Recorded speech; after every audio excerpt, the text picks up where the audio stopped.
Greatness, son of a king of kings, so my throne can't be taken. Rose from the ashes, abandoned buildings stripped naked. Fallen soldiers died in them same places. Same place a junkie smoked away his life savings. Am I wrong? Cause I chose to satisfy his craving. Became an entrepreneur, hustling in them same vacants. Found honor amongst these, so our bonds became sacred. Some living a boss life, some confined in federal cages. Some moved on, living in better places. I write these poems for those that didn't make it, and my lagoonies on the corner, trapped in the matrix. Protect our children, the playgrounds ain't the safest.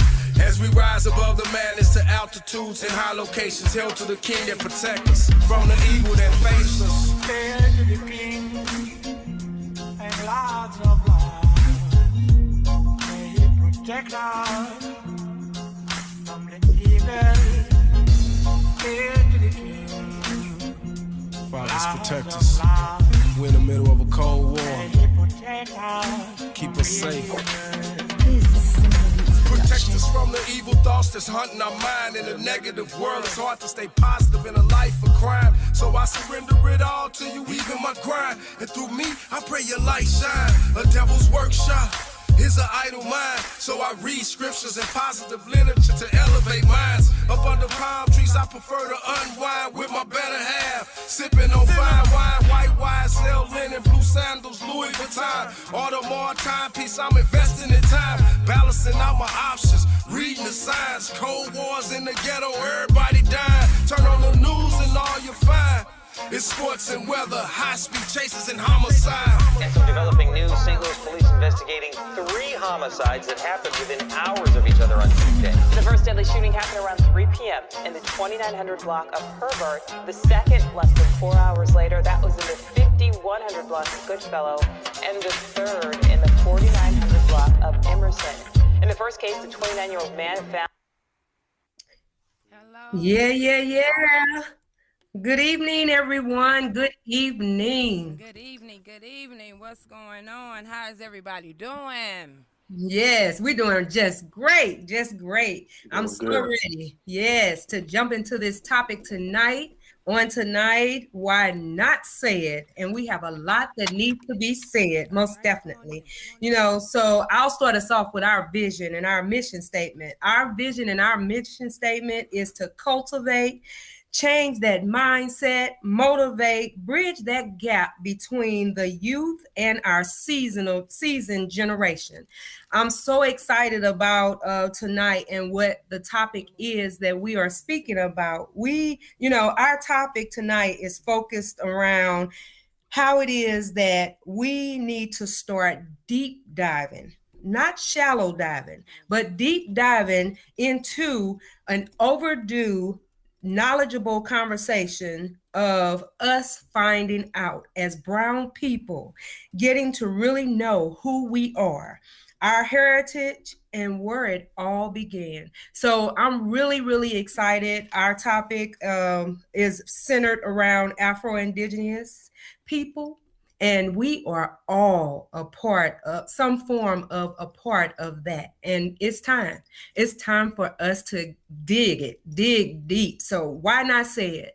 We're going to all express ourselves, who it is that we are, what we know about ourselves, how it is that we found out about ourselves, what have we done to find out where our heritage really lies. And this is to encourage you to change your mindset to get to digging. Let's get to digging. Dig those, pull those shovels out, and let's dig deep. Let's dig deep. So we have a few guests that we're going to introduce on tonight that's going to also, bring forth that knowledge and help generate that topic discussion that we're talking about, Afro-Indigenous. I am so excited, and I hope that by the end of the show, everybody is going to be motivated to go find out. I know it'll be a little limited because we may not have that generation that we need to back us and find out the information, but hey, it's a lot of information out there. We just got to search for it. We really have to search for it and not just take that topic level, the surface. Nope. You got to dig down in the ground. We got to go where it really started. So I'm really excited. Let's get it going. And I'm going to turn it over right now to my co-host, Miss Kiwi. You in the building, Miss I'm in the Kiwi? building, baby. How everybody doing? How everybody doing? We have a special guest along with us in the studio, and I will give him a chance to introduce himself and kind of tell us a little bit about himself. But if you're tuning in or if you would like to call in, the number is 515-599-1687. Come on, learn about your heritage. All right. Do we have Fast Lane in the building? No, he haven't got here yet. He's running a little Okay. late, but he will be here. So All we'll right. we'll get him in when he come in. Okay, so we're gonna get it started. I want to first start off by allowing two of the guests that I have with me virtually to introduce themselves and kind of get talking about themselves and their heritage. And as the questions roll in, hey, you got a panel of specialists that's going to help answer some of those questions. So want to start with Miss Jasmine. Jasmine, welcome. Hey, thank you Welcome, for having me. welcome. How you doing today? I'm doing great. Just now I got off of work, so I'm hopping on from my car, but I'm All excited right to get now. some good conversation started and ready to get this venture started for anybody who needs, a little more information for sure. Okay, all right. So who else do we have on here? We have Sir Benjamin. Mr. Benjamin is coming live to us as well, but virtually. I'll say virtually to us as well. Hey, Benjamin. All right, Hey, introduce what's going on? yourself How and y'all tell us doing? a little bit about yourself. Yep. So my name is Benjamin. All my friends call me BJ. I'm from the Metro Detroit area, and definitely appreciate the opportunity. Want to say what's up, Jasmine, too. I remember you on the previous show, the previous interactions we had. So definitely excited. All right. Well, we're gonna let the guest that's in the studio also introduce himself and tell us a little bit about himself. Good evening, everyone. First off, I'd like to say thank you for allowing me to be a guest here. All right, now you're I really welcome. like what y'all doing. All right. Giving everybody an opportunity and a platform to learn some truth and speak their mind and go a little off, the normal topics. And like she said before, dive deep. All right, now we Right. ready. We ready. But again, my name is Hassan, and I'm from St. Louis, Missouri, and Columbia, Missouri. And again, it's a pleasure to be on the show. All right now. We really appreciate each one of our guests that have joined us on tonight. So let's get this topic started because I'm just really excited. I done a lot of research. I mean, when I saw a webinar and in a group that I'm a part of, and when I say the webinar was awesome and amazing, it just really spiked something in me. Not that I've not researched before, because I have a brother that is deep into it and a son that's deep into it. So, hey, they keep us motivated and filled. So it's not that, we don't know. It's just that this is a topic that we want everybody to just get motivated about and start learning. So, I always say that you can't fight a war unless you are well equipped and prepared. So, we have been going to war with trying to gain our heritage back, fight for what is rightfully ours. But we have to ask ourselves, are we well equipped? Do we have that suit of armor on to be able to truly fight for what is rightfully ours? Because I feel that we haven't really equipped ourselves like we should. And that's the reason why it is that they hold in tight fist to it, and they won't give it back to us. So we need to start equipping ourselves so that we can get it back. It's time. It's time for us to take it back, most definitely.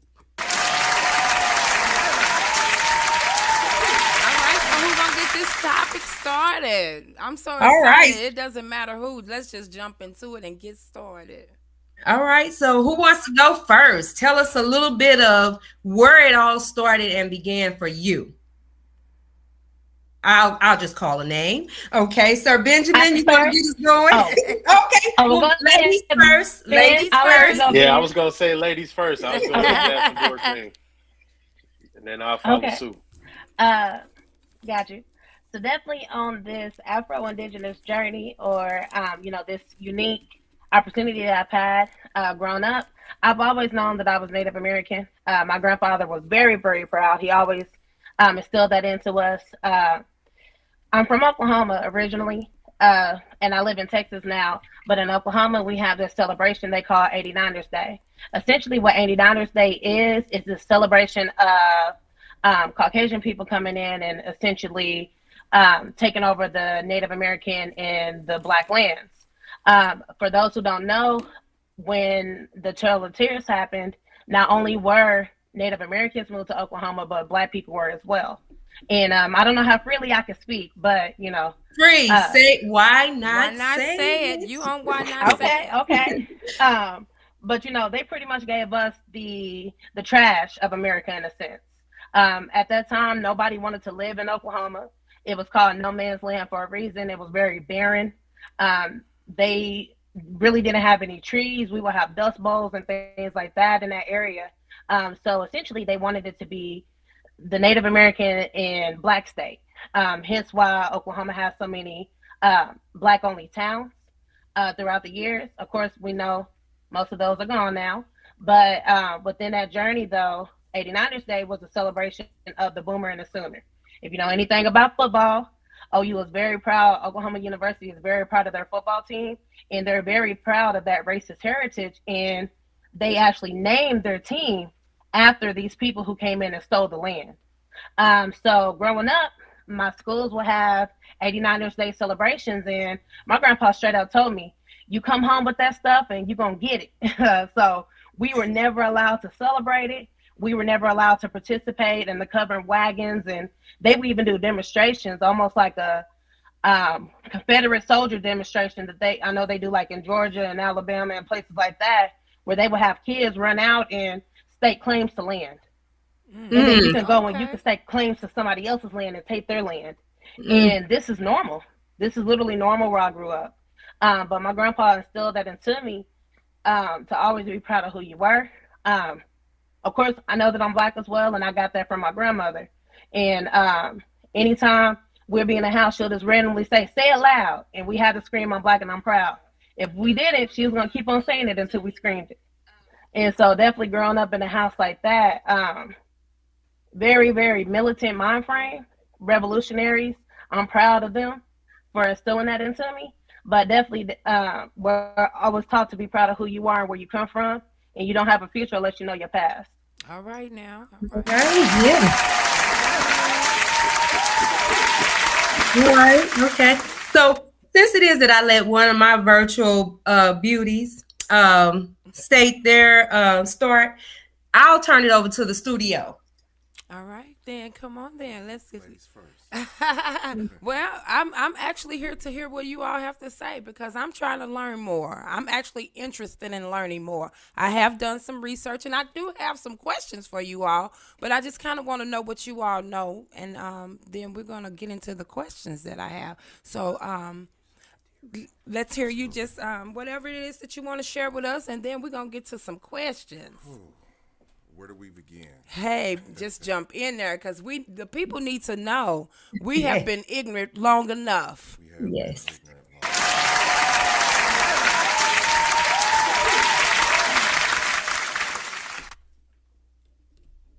Well, I think we first need to understand that the term African American was a term that was coined in the 1980s by Jesse Jackson as he was running for presidency.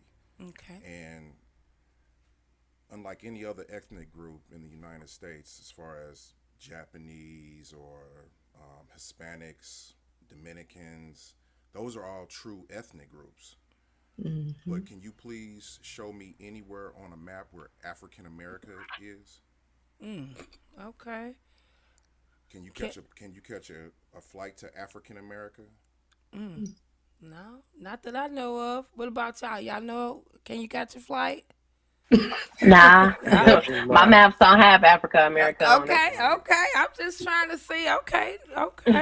The truth of the matter is, African American doesn't exist. It's not a ethnicity. It's not a people. It's a label. It's a label that was given to the true Aboriginal people of the Americas, which is the copper-colored American Indians, which is us, who we are. We didn't come over here on slave ships. We wasn't brought from Africa to the Americans, to the Americas on slave ships. That's a great white lie. That didn't happen. What did happen, and it's been notated throughout history, is the Spanish and the English in Rome sent Christopher Columbus over here, well, actually to the South America and Central Americas and the Caribbean, and he documented when he ported in these places that the original Aboriginal people here were of dark skin. Okay. Wide noses, taller than he was. He wrote books about this, right? And then the next Spanish expeditioner was who was also famous, Humphrey de Soto. Mm-hmm. And Humphrey de Soto is the Spanish expeditioner who actually went to war with the Mound people of the Americas, the Incas. He's the one who is blamed for bringing the disease and the smallpox in the blankets and killing off the original American Indians. Okay. He actually has a photo, a huge photo in the White House. We have streets in St. Louis that are still named after DeSoto today. And that's true. Right? That's true. One of the American Indian civilizations was called the Mounds people. And they had cities built of mounds all up and down the Mississippi River.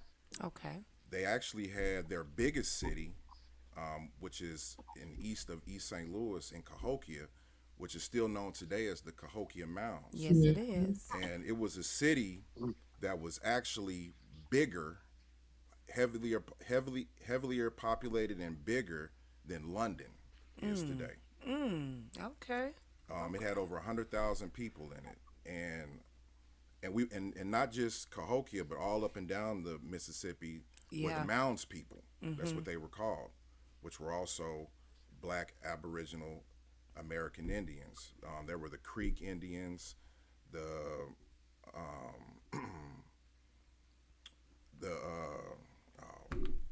Cherokee Indians, and the Mounds Indians, and there were some others as well. The Seminoles. Okay. Seminoles was out of Florida, and Humphreys de Soto, he went to war with all of these Aboriginal American Indians. He killed hundreds of thousands of us. And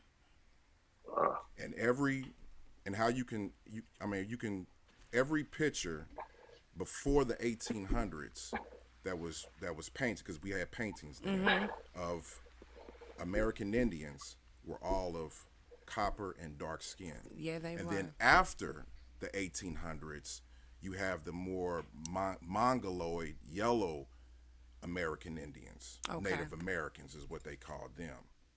And why did they do that? They did that because they didn't want to have to give us our land back or pay us reparations. All of the other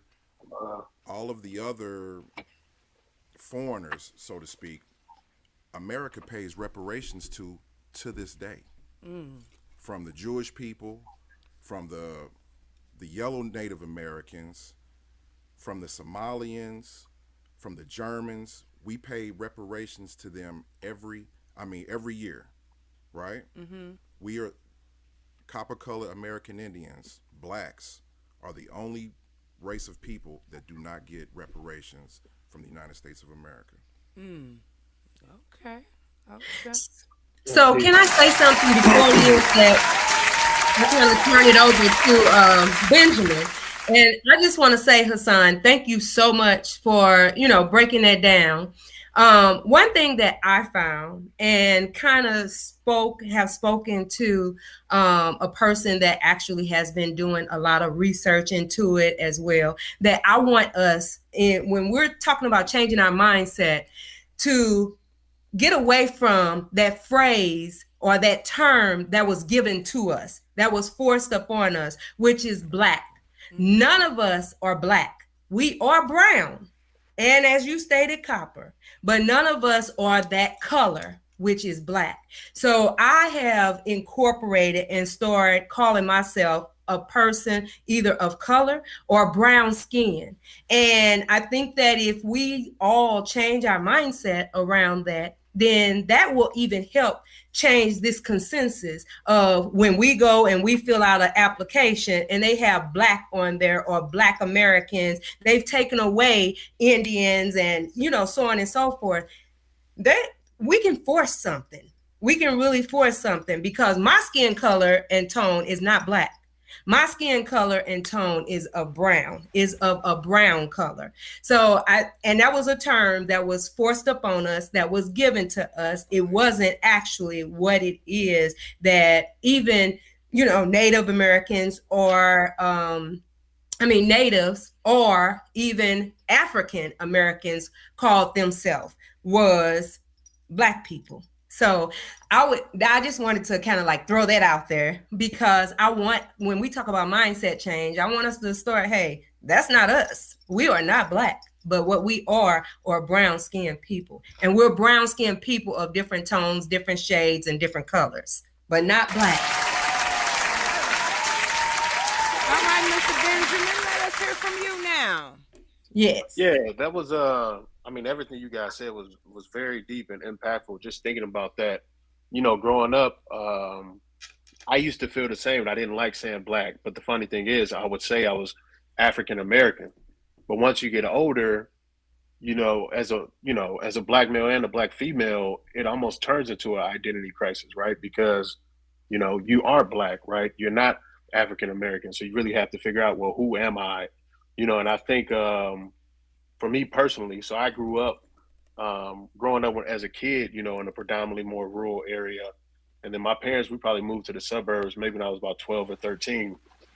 So at that point, you know, I was going to schools that were predominantly white schools. And it was weird because I felt, you know, going to school, I didn't feel comfortable being at the schools because at the end of the day, predominantly white kids and I'm black, there's a difference. There's a barrier there. And as I got older, those same friends I grew up with, you know, in the city, I'm from Metro Detroit, you know, they started to look at me different. You know what I mean? So you're almost stuck in limbo. So, you know, I say that to say that's what really made me want to research my identity and figure out who I am. Because I always felt like growing up, I had a chip on my shoulder. I always had to fight for who I am because of the environments that I was around. So it's deep. But you know, I used to research my grandparents a lot. My grandfather is from Arkansas on my dad's side. My grandmother was from Alabama on my mother's side. Growing up, I probably found out in 2018 that my grandmother on my father's side, so my father's mother, actually was Native American. So I believe my great grandfather was black and my great grandmother was Native American. But those aren't things that are told to you as a kid. You know, you kind of have to dig, you kind of have to do research. It's almost weird in like you know, black families or Native American families or African American families. It almost seems hard to have that conversation with your seniors, you know what I mean, about where you come from. It's almost like the families, you know, you try to keep it in the family, you want to have conversations, but you're not trying to open up old wounds about how people may feel about certain situations growing up. And, you know, it's tough. But I say that to say researching really starts with your family. And then from there, you know, you have to be proactive as well, figure out who you are. Yes, most definitely. That is so true. Well, I want to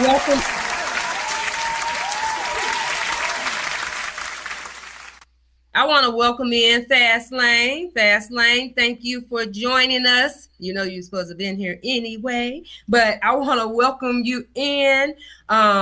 We've just been speaking on each other's experience and how it is that they began to start researching what that heritage was and how are we digging deep to get to know who we really are, because the time is now. It's no more laying back, waiting, or keep hearing or focusing on what they may tell us, for the simple fact and reason being that's not the true us. And so it's time for us to learn the true us. And we want to make sure that our generations that come after us are well educated. It's time to keep that, stop sweeping that up under the rug. It's no more secrets. Know who you are, because I had stated before, you can't fight a war if it is that you're not well equipped. And to be well equipped means to be educated and know what you're fighting for and who you are. So come on in to this topic and tell us a little bit about, you, so that we know who you are, but our guests don't. Well, I've been on this journey since I was born, to say that, to know that I always felt like I was different than what they was telling me. You know what I mean? Like, they had my mind focused in another direction when my spirit always was planted in this land right here for some reason. And my grandmother, she always let us know who we was from the jump. You know what I'm saying? They never really told us about no African tribes we came from. They always was speaking of the native tribes. You know what I'm saying? So that always been my searching that native identity.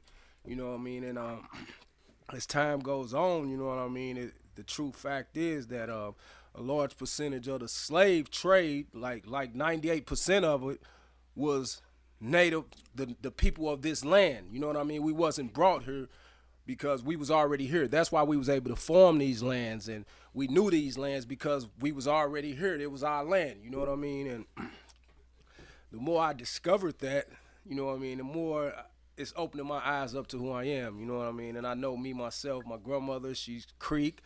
She's my other grandmother, she's Cherokee.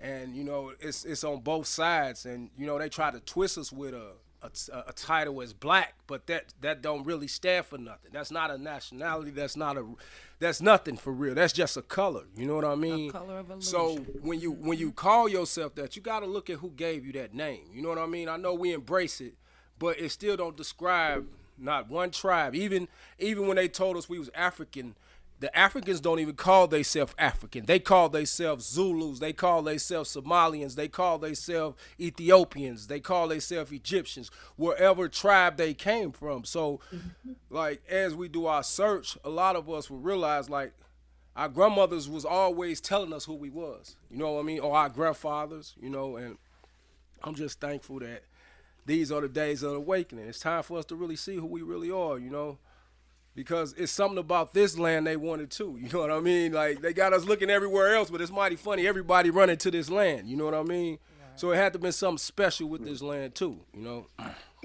And yes. And the true fact is the chosen people is here on this land, you know. All right. Yeah. All right.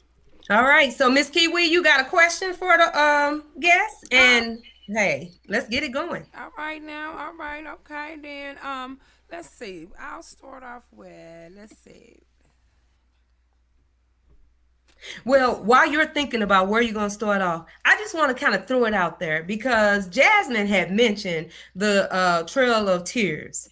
Has everyone kind of looked into that? Because during my journey of researching, that has really drawn my attention, is the Trail of Tears. Along with, I had found something that I thought was really interesting because they've taken it out of our schools. Our children are not learning about any form of brown-skinned people history at this time, and especially not the Native heritage. Well, and there is a school in Detroit, and I'm pretty sure Jasmine and Benjamin, you all may know, because I know that you know, Jasmine, you're from Oklahoma and you're in Texas, but Benjamin may know. Have you ever heard of, what is her name? Her last name is Mays, and she just started a school in Detroit. It was started in 2000, and it's called Medicine Bear American Indian Academy. It's a public school. No, I haven't heard of that, actually. And the curriculum is focused around teaching our children, and it's predominantly, you know, African-American children as well as Native Indian children that's there, that they are focusing on learning what that heritage really looks like, what that heritage really looks like for brown-skinned people. So I thought that was really interesting. So I started kind of doing a little more research into the school, and she's actually one of the native, well, her grandmother and great-grandmother. As a matter of fact, her great-grandmother still lives. And so I found that it was really interesting because she got a lot of her information from them. And that's how it is that they started, you know, bringing that curriculum into the school. There's a long waiting list for the school as well, but it stood out. It really stood out. And to know, because when we started talking about the 5 tribes, and I know those that have done their research, what those 5 tribes were, like Cherokee, Somalia. Sorry, I'm not real good with the name, but Seminole. I got you. Okay, those tribes were branched off because they refused to. I mean, well, yeah, they didn't refuse. They went along with what it was. They didn't want to lose their land, so they went along with what the coloners were trying to force upon them in reference to selling their land or getting rid of their land.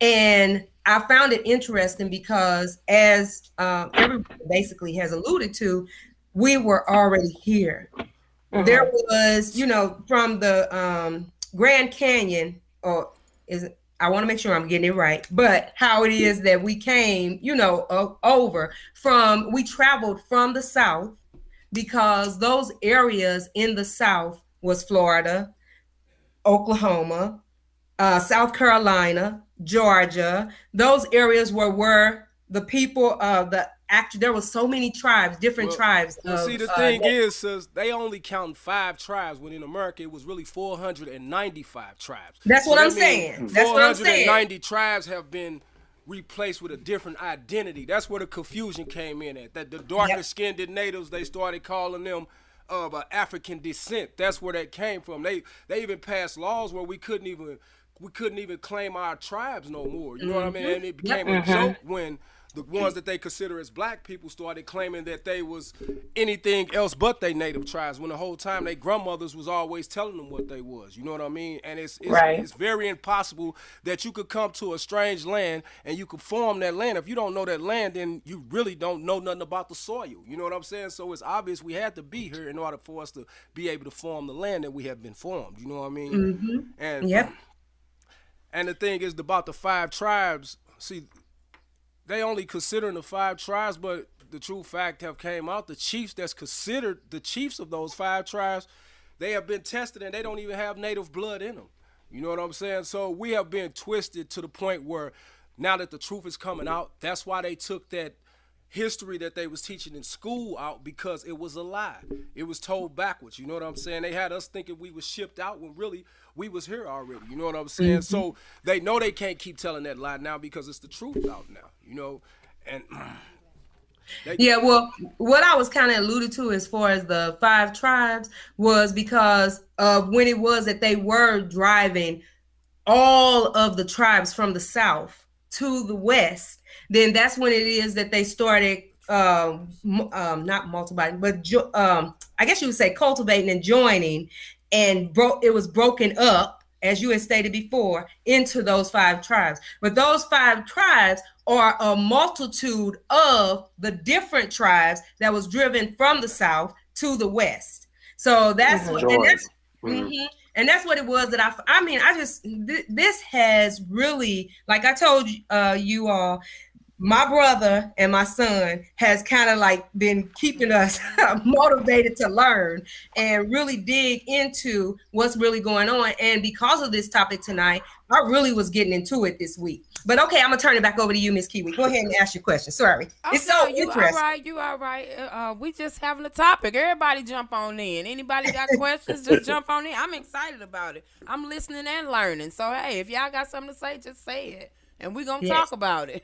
Because y'all know a little more than I do. I'm just going to be honest. I got to do some more researching. Well, you know what's deep is, they said when they gave us, we thought we was getting the slave masters' names. well, it was the name of the plantations, we would say, right? And What's you up, know, brother? through research, they've been searching back, like during certain times they was doing a census report of the plantations where they could keep account on the slaves, where they could be able to tax the slaves that's on that plantation. So they would put the name of the slave, they would put the tribe, and then they would put the plantation. That's how we ended up with the slave master's last name. But during the research, people have been finding those census reports, the ones that they can come up with, the documents that they done came up with from these different plantations. And so far, none of them have had African tribes on the part where they got the name of the tribe that the slaves came from. You know what I'm saying? And it's a big reason why they don't want us to know that we also are the indigenous people of this land, because we the pyramid builders. It was pyramids over here just as well as it was over in Egypt. You know what I'm saying? And as a matter of fact, some of the largest ones are here. Right. Some of the largest ones are here, spread throughout. So yes. So Jasmine and Benjamin, anything that you all want to add, have to say? Yeah, so when you speak about the census reports, I've traced my family back to about the 1700s now on some sections, because once we start talking about the greats and all of them, you got so many. So I've traced some of them back, and being honest with you, I've only found records of one person that was ever in bondage, and that's going back to the 1700s. And looking at like the names and everything, they were all farmers. They were all landowners.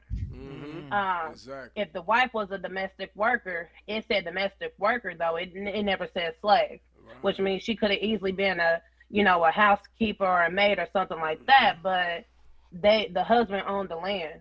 My grandfathers owned the land. They were educated. Some of them could read and write, if not at least read. And so when we look at the history of our people here, like y'all were saying, it's told to us in reverse. I follow this guy named Dan Colloway, and that's a lot that he talks about as well. It's like, we were already here. When you talk about the slave trade and the what do they call it? The triangle, the Atlantic slave. There used to be a term that we called it, like, okay, so I'm 30, and when I was in school, it was something with the triangle. And I can't remember, but basically they were trying to say like it hit all three continents back and forth. But, he breaks it down and he says, no, really what that was they were moving the indigenous people from South America to North America and moving the indigenous people from North America to Africa. Mm-hmm. And that's how like places like Libya and Liberia and places like that got actually started, because they were moving us over there to go back and cultivate that land. That's something else that stuck out to me whenever y'all had said like everybody wants to come here for some reason. America is the only continent that has all the fruits and vegetables that you need to survive, if you really break it down. Wow. We got the sweet potatoes. They took our sweet potatoes and took it to another continent and started growing them over there. Our potatoes literally saved Europe. We taught them how to hunt deer. We taught them how to grow corn and get the corn going to where now we put corn in our cars. So, just when you think about all of that, y'all hit a lot of important parts. And I'm going to be honest, I'm trying to get out of saying African American and Black, but that's all I've known. And so, now this marks Indian. Right. I mark Indian on all my paperwork now. And it's got to the point where now, even on my son, they try to switch it to Caucasian. And I'm like, nah, you better put Indian on my son's paperwork. Right. He's not Caucasian. Exactly. Yeah, it's to piggyback off that too. It's almost like, I researched at least my family heritage back to, the 1850s and whatnot. But a lot of that stuff, I don't even know if I trust it or believe it. You see them documents and it's like, is this real? Especially after the things, what they taught us in school, and we don't know what's real and what's not. Even, they talk about how, the KKK was so huge and how white people used to try to, scare us. You know what I mean? And you see a lot of movies where they have Black people looking like we were in fear or scared of white folk, when it was a lot of Black people growing up in the 1800s, 1900s. They were sharecroppers. They were successful. They had their own land. It was white people who feared them, but you don't necessarily see that. You know what I mean? And it's just it's frustrating. It's like you don't know what to believe. Even the stuff I research about my own family. Like unless my mom or my grandma said it to me, you know, I feel like I'm just going on a whim. You know what I mean? So it's just it's crazy. They taught us that they came over here and slaughtered all these people, right?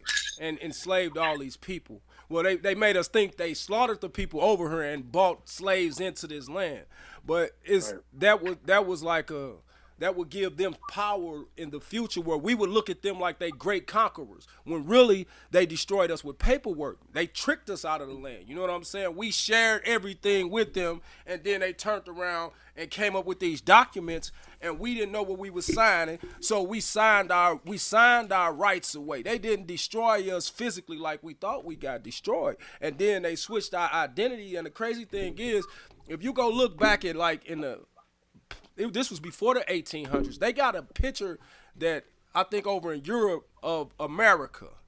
And when you look at this woman, she looked just like the so-called African American. It don't look like the Native Americans that we see that look Spaniard, or you know what I'm saying? It looked like us. Like Pocahontas. Yeah, it looked like us, flat out. You know what I'm saying? And the more you dig deep into the roots of the pictures, they wasn't showing us in school, because in the pictures that the true actual fact of the Native Americans that was here in this land before all the mixing came about, they looked just like us. And they said that the so-called African Americans got just as much indigenous blood in them as the ones that we consider Native Americans. To send a voicemail, press 2. So it's like a joke been made out of us, because we looking at them like they these great people when we are just as well the same. I'm not knocking see, they was blessed to be able to hold on to the rituals of their tribes and their ancestors' ways, because of they still got a part of that. They didn't get robbed of all that. You know what I'm saying? But the large percentage of the people of this land, we the ones that been taught we was everything but what we really are. You know what I'm saying? Like to this day, it's hard for all of us to say I'm not black or I'm African American. But when you really think about African American, what does that stand for? Because when you talk to an African, they don't even look at themselves as African. So we claiming something that they don't even claim.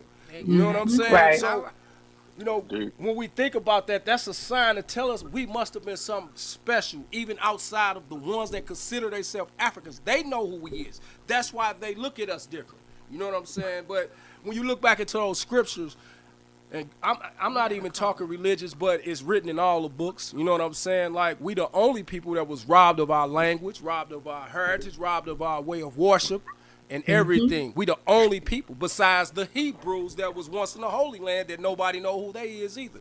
You know what I'm saying? But it all leads back to the same people, which is us. All right, now and we might be caller. them too. We got a caller. We got a caller on the line. We got a caller on the line. Hello, caller. Hey, how y'all doing? We all right. How you doing? Hey, hello. I'm doing all right. Okay, what you got for us, caller? What you got for us? Well, I was listening to what y'all was saying, and I come from a whole lot of, let's see, on my mama's side, I got Cherokee and I got Sioux. I had cousins that are Sioux Indian, and then I also on my daddy's side, I had Blackfoot Indian. Both of my great grandmothers were full-blooded, and my story is a little different because on my mama's side, I traced it all the way back to Henry Clay, even my Caucasian side. Okay, and what it was how we got the name Clay. Henry Clay, he ran for president a few times back in, the 1800s. And his sons had the thing for Indian women. So that's how, the Caucasian side came on my mother's side of the family. But as far as what things that I used to learn about different things with the Indians and stuff, and plus my grandmother, like her kids, like the daughters that the Clay was messing with, they were the chief's daughters. He wasn't messing with just the regular, so I come from the bloodlines of the chief. I just didn't come from a chief's son. I came from a chief's daughter. of the Cherokee Indian tribe. And, you know, it's just a whole, and it was a whole lot of us. And from that Clay lineage, Cassius Clay came out of it, Muhammad Ali. That's my grandmother's first cousin. And he has the same lineage that I have, the same story that I'm telling you. Cassius Clay has the same story. Okay. All right. And then as far as us coming here, we were once the children of the Israel. We're the chosen people, the black people that did come here. And if you know anything about the Bible, why Jacob had to change his name to Israel, what it was Jacob, they did something that they shouldn't have did. It's one of the missing books out of the Bible called the Book of Gasher. And it goes in more detail why they had to flee. So they said in the Bible that God told them to go down to Africa because they looked it like us. They weren't this, and that's why when these people came and got us, they didn't come with guns. They traded rum and spices, and they handed us over. They just gave them. They said, these ain't our people. No, there is, like y'all said earlier, there is no such thing as African American. There's Israelite Americans. No African got sent over here. Every African that's in America came on their own. They stepped us over while we was hiding because we weren't their real people. All right. Thank you for throwing that knowledge, caller. We really appreciate that. Yes. And we appreciate you because you're one of our, you come on through, one of our loyal few. And we appreciate you calling and sharing that information. Most definitely. Okay. I just found out an interesting fact about Cassius Clay, too. Yep. Okay. Y'all have yourself a beautiful night. You too. Okay, you too. You too. Well. Yes. Yes. So, Jazz, you said that you found out something interesting about Cassius Clay? Yeah. So, when Muhammad Ali was grown up, and he says it in an interview, too. So, shout out to your cousin. But he said that he was going to a restaurant to go eat. And the owner stopped him and was like, you can't come in here. We don't allow Negroes in here. And he said, they were like, well, he was like, I'm Cassius Clay. Like, you ain't going to let me eat? I'm Muhammad Ali. What you mean? And this is when he first started boxing. And they're like, nah, you can't come in here. He said, well, they sat for a minute and they seen two cats stroll in with like turbans on. And he was like, these cats were like, you know, like very, very like dark complected, like mocha brown. And the dude went up to stop them and was like, hey, y'all can't come in here. And he said the owner was like, oh no, let them pass. They're not black. That's because and he was like, hold on. Identify certain people. Exactly. He said he probably told him I ain't black neither. Yeah. Right. But nah, yeah. Basically he was saying all of that to say, like, you know, even the powers that be in this country, like, you know, they know that there's a difference between Africans and the Negroes, the copper colored people that are from this area. They know that there's a difference between us. I'm not gonna lie, I work in retail and I live in Dallas where we have huge populations of Africans like that are actually from Africa. Like, you know, we have a lot of Cameroonians and we have a lot of Nigerians and Ghanaians and Somalians that come into my store. And when I tell you the crazy looks I get and stuff, and not one, I'll say, oh, hey, what's up with you? How you doing? Not one calls me sis, not one tries to like say like, hey, you know, what's up or anything like that. I get teeth sucked at me. I get crazy looks. I get side-eyed. So that kind of stuck out to me when Muhammad Ali was telling that story, because it made me think like, dang, so you let the two dudes that look like they straight off the boat come and eat, but you didn't let Cassius come eat? That's crazy. That's because they know the difference. My bad, bro. They come across Africans that sometimes look down on you too. Yeah. Like they look at us differently, which is crazy. Well, you know why they look at it? You know why they look at us different?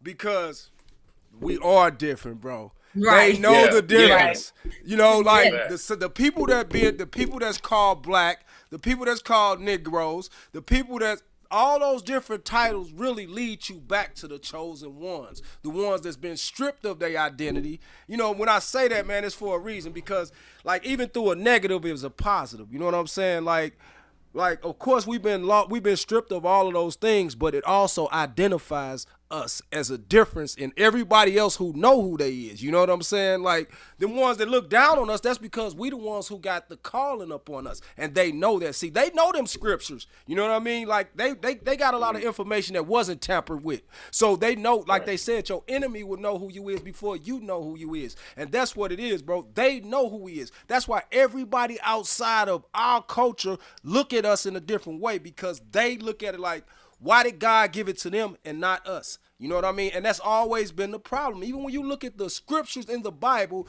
Jesus must have been different than the people that was in the church, because he was going in the church kicking over everything up in the church. But he must have looked like him. He must have looked like him, but he wasn't the same, just like us. Like, we got it confused because they got us thinking that everything black is the same, and it's not.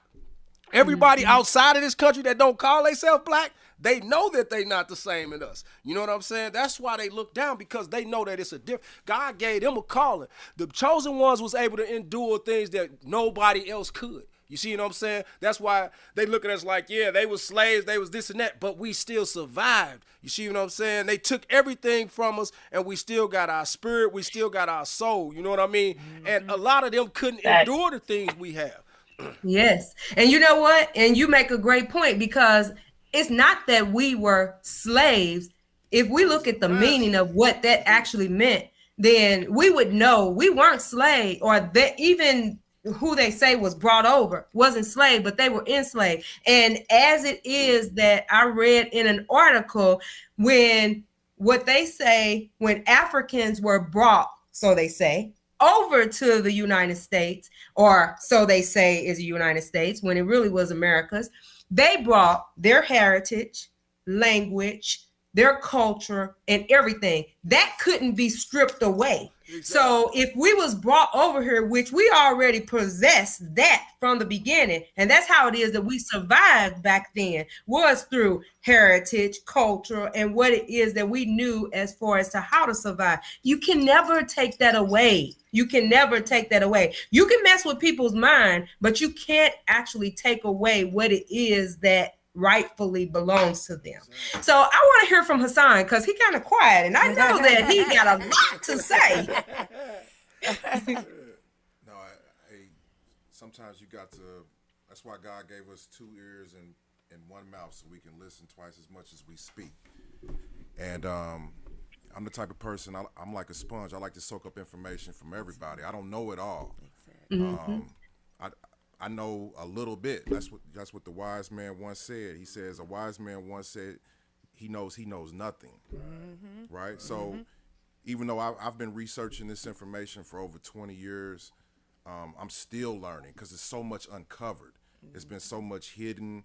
It's been so much stolen from us. But what I love is, now that I'm able to have these conversations with people, when 10 years ago you try to have this conversation and it's going to turn into an argument. You know, it's going to turn into a debate. You know, and you're never going to get anywhere arguing or debating. You know, but actually having these conversations with an open mind, and actually going and taking some information and doing some research and actually learning some truth, then then the light bulb goes off and you have that aha moment.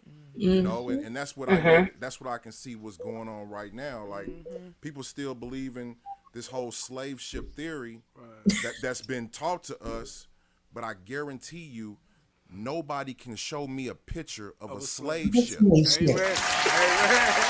Not one. Right? Not one. So let me tell you something. When I say people, some people that have done research be on the same page.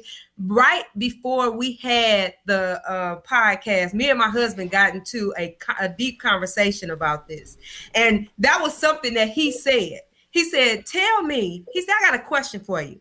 Tell me, have they ever found a slave ship where they said this was the ship that brought the slaves over?" He said they finding all other kind of ships, pirate ships, and so on and so forth. But have they literally said that this ship was a slave ship that was brought over?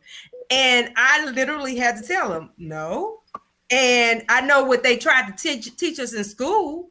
as far as these ships that was supposed to have brought slaves over, but no, they have not found it. So, you know, it's time for them to start proving some things to us if it is that they want to continue, you know, to try and hold us down or say all of this, the misrepresentation of who it is that we are. So, oh, I love that. That was good.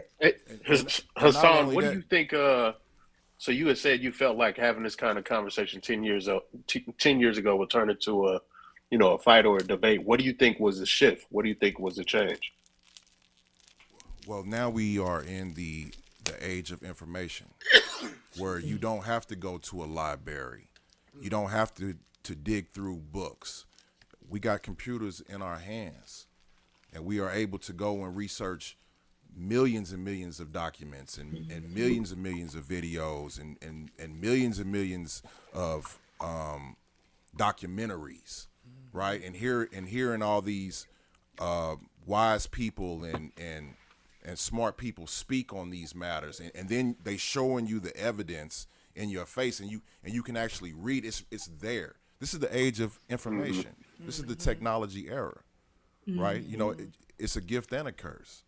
And it just depends on how you apply it to your life, right? Exactly. I mean, you can spend your days and nights on social media, or you can spend your days and night educating yourself and learning about who you are. Exactly. Right? Exactly.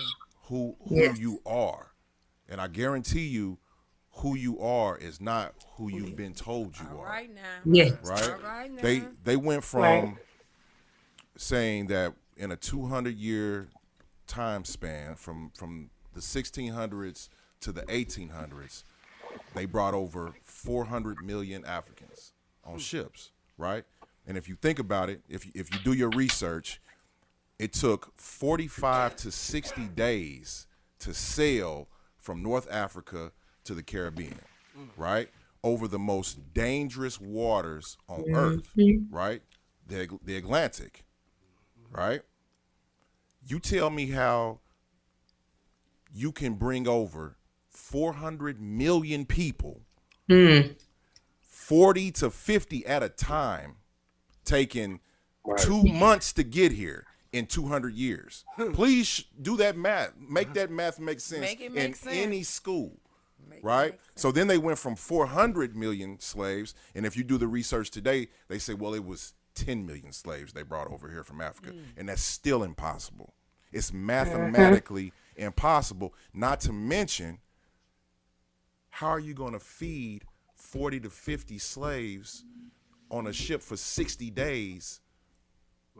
Right? How can you store that much food? How are you going to store that much food and feed them? Exactly. You have a lot of days. Without the food going rotten, right? The food going to make you sick. The truth has always been right in front of you if you just dissect it.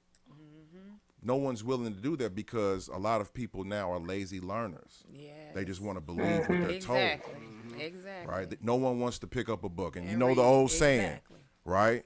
If you want to hide anything from, put it in a book. Okay. Right? That has a lot of truth to it. It does. But we have to change that narrative. Yes, we do. Right? Yes, we do. It's up to us to gain our power back. Yeah. My history...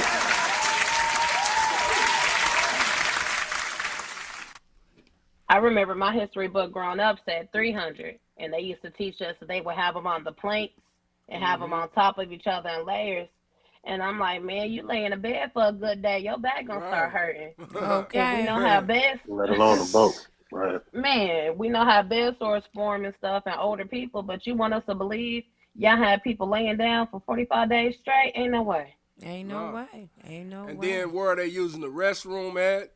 What are they, you know, right. Like, a lot of that, like, it just wasn't, it ain't no truth to it, you know what I mean? Like, that mean we was peeing and shitting on each other and all that in the process, just being honest. And just imagine you got to survive all that, you know what I mean? And then be healthy enough to come into another country and build that country from the ground up. Yes. Come on, man. Right. We going to be sick by the time we make it here, for real. And then you're not even considering being sick from the water. You can go on a cruise and get, your stomach you're gonna get sick just from the water. So imagine being on the water for 40 or 60 days, no food. You know what I mean? Y'all stuffed in one spot, no moving, and then get off and being able to work Come on, man. Yes. But see, that was a process of them making us think they was just that powerful to be able to come conquer us like that. So now our children believe that. You know what I'm saying? But it's a story that a lot of people don't know about, that Alex Haley, who wrote the movie Roots, he got sued for writing that movie because it wasn't no truth. He got paid to write it, and they also wanted him to keep that story going, keep it alive. But he ended up getting sued for that movie. And like from the same, like in the same note, that's part of the process of why they start taking it out of our schools and stuff too. But see, nobody was notified that, because why did y'all take it out if it was true?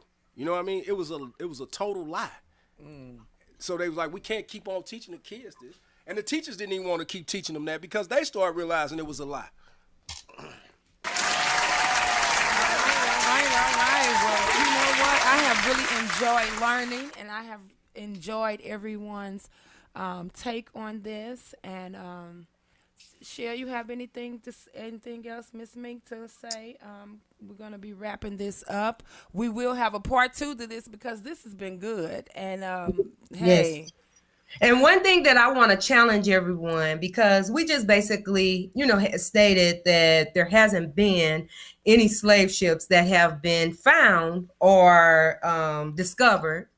What I want to challenge you all with, so that when we do have a part 2, give me some information. Tell me what you found. If it is truly true that you found nothing, or that you found that there actually have been slave ships discovered, or have they been decommissioned? So that's just something, that I had kind of looked into it, but I want to put it out there to everyone else. And, we're going to talk about it, because there will be a part 2, because we're not giving up on this. Us as brown-skinned Native people, we are the indigenous people, and we want to bring the light and motivate, as I stated from the beginning, to have people start thinking. If you think, then that means you're going to go and look for it. You're going to go and search it because you really want to find out more about it. So please, please, please, I'm going to challenge you all with that. But most definitely, I want to challenge the audience, because we want you all to call in. When we have that part 2, them lines should be hot and heavy, because you want to, hey, put your 2 cents in. This is what I found, and this is what I found out about me and my heritage. And this has really motivated me to really dig in and get to know who it is that I am. I don't want you to take my word. I want you to do your own research, because the more educated you become, that's the more educated we as a people become. We will be untouchable if we just educate ourselves and use the tools and the resources that we have to do that. Don't let them just, hey, we actually created those tools and resources, honestly. It's just been given to everybody else. If we use those tools and resources that we created, then most definitely we can become a force to be reckoned with. Yes. And if I could just add on to that as well, I encourage all of our listeners and all of us to go and look at all of the artwork of the American Indians before the 1700s, and compare them to the ones after the 1800s. And then I want you to remember that the Americas isn't just North America. It's South America and Central America as well. And the oldest civilization known to man is the Coral Super civilization that was in Peru. And then you have the Mayans in Central America. You have the Olmecs, which were which is known today as Mexico. And then all of the American Indians of the North American plains. Go and look at Canada, yeah. And Cahokia, right here where we at. The Cahokia natives was one of the biggest advanced civilizations. Absolutely. All right. Go and look at all of the artwork that they had in the statues that they had of themselves, and you tell me who they look like. Exactly. All right now. Hey, and one more thing before we leave. I just found this out on some research, and we all knew this at one point. They said when the landmass was all one, right? And this is deep. Like they say, when you take Africa, of course it comes right and fit right into South America, slides right up under it. North America slides right over it. They said North America was really considered Northern Africa. This is what's so deep about it, what we don't know. That's why they got us steady thinking run back to Africa. When really, when the land was one, this was Northern Africa. Then Africa, that piece of Africa, then South America was really South Africa. And when you put them land, go look at all the lands. When you take that map and look at it, when that land was all one, bro, it only made sense. That's why they got us so confused about, y'all African. Well, when the land was all one, then of course we would consider that. You know what I'm saying? But like they said, deep. My bad, bro. What you saying? No, he said that's deep. Yeah, well, I just said that's deep. Yeah, and that's as simple as taking the map. When y'all go look at that map, we all know that they all come together as a piece of a puzzle. You see what I'm saying? So even when that water separated the lands, it didn't take away from what was already on that land. You know what I mean? Yeah. It didn't take away from it. That's why they wanted this land. This land had the gold, just like Africa got a lot of minerals in the ground. This land had the gold. That's why they had a gold rush.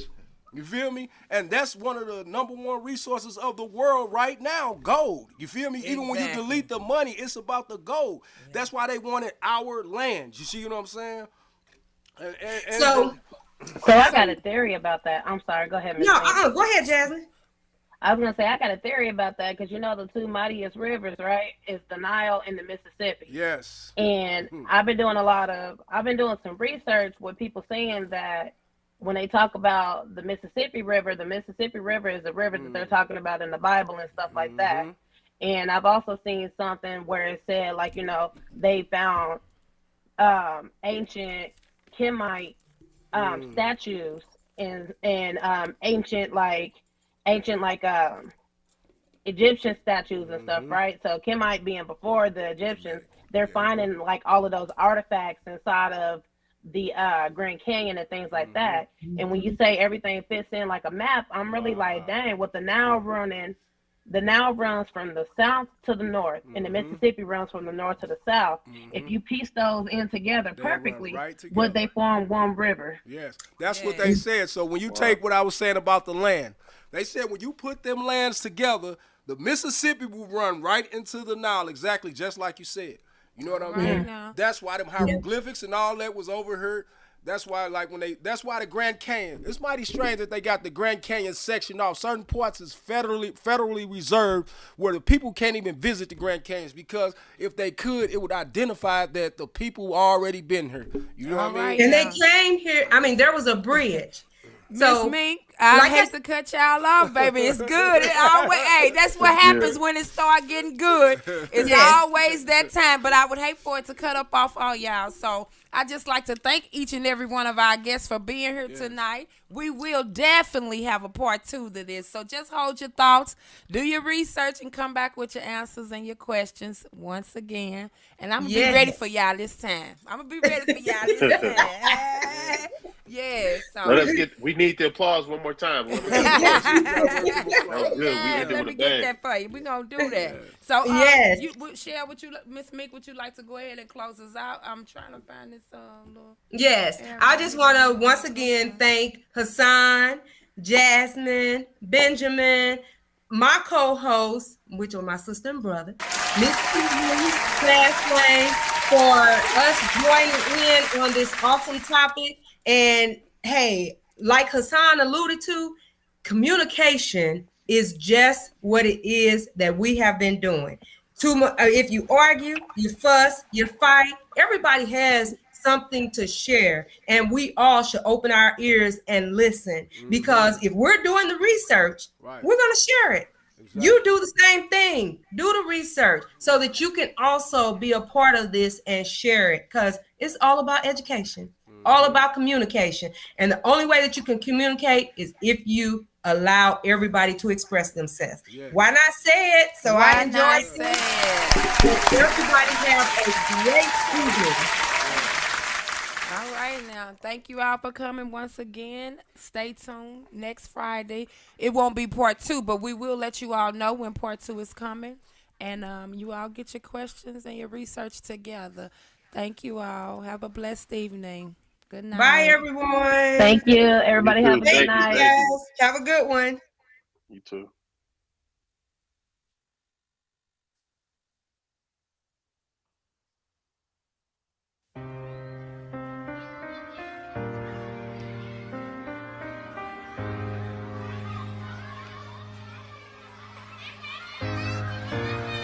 Do you know where you're going to? Do you like the things that life is showing you? Do you know where you're going to? Do you like the things that life is showing you? Where are you going to?